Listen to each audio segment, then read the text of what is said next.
I think one of the things that's important for us as caregivers is to learn how to find a place of rest in the middle of things. Some years ago, I was taking care of a patient, a very rough, tough, 86-year-old Russian Jewish lady, tough as nails, you know. And we became very close friends, actually. And on the night that she was dying, they called me, and I came into the hospice to be with her. And she was sitting on the edge of the bed with her feet dangling off the edge of the bed in her dressing gown, breathing with great difficulty, you know. She was clearly actively dying. And so I came in the room, and I sat down in the corner on the couch. That's my habit, to sit down in the corner and see if anything's really needed before we jump in to help, you know. And there was a very wonderful home health aide sitting with her on the bed, wonderful woman. And at one point she turned to Adele, this Russian Jewish lady that I described a moment ago. And she said to Adele, "You know, Adele, you don't have to be frightened. We're right here with you." And Adele, tough as nails, turned to her and said, "Honey, if this was happening to you, you'd be frightened." And so I thought, wow, I stayed in the corner, you know.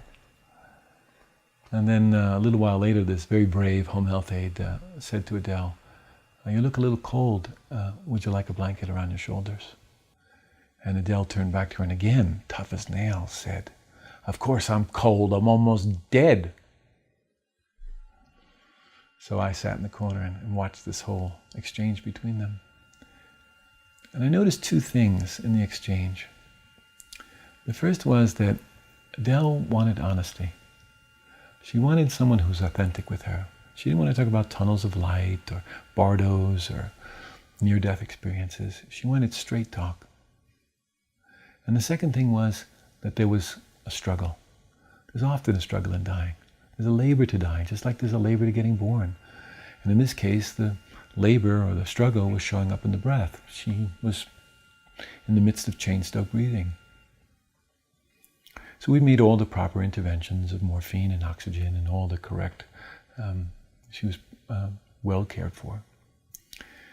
But I could see that there was something else going on. There was a kind of suffering there. So I pulled my chair up very close to her and I sat just opposite her. And I said, "Adele, would you like to suffer a little less?" And she said, "Yeah." And I said, "Okay, I noticed something." I said, "Just there at the end of your exhale, right there at the very end of your exhale, there was this gap. Just this little pause.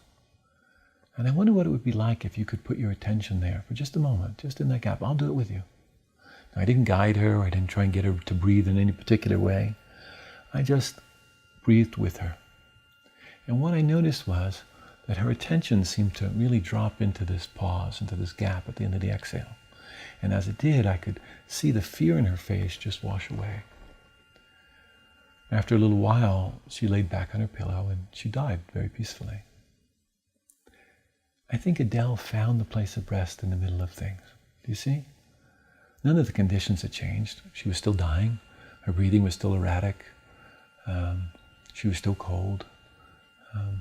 None of those conditions had changed, and there wasn't really anything else we could do to manage those conditions. But we could be with her in a different way, and we could orient her toward being with herself. We always think that our rest is going to come from managing the conditions, from going on vacation, or getting our list checked off. I think we can find a place of rest right in the middle of things.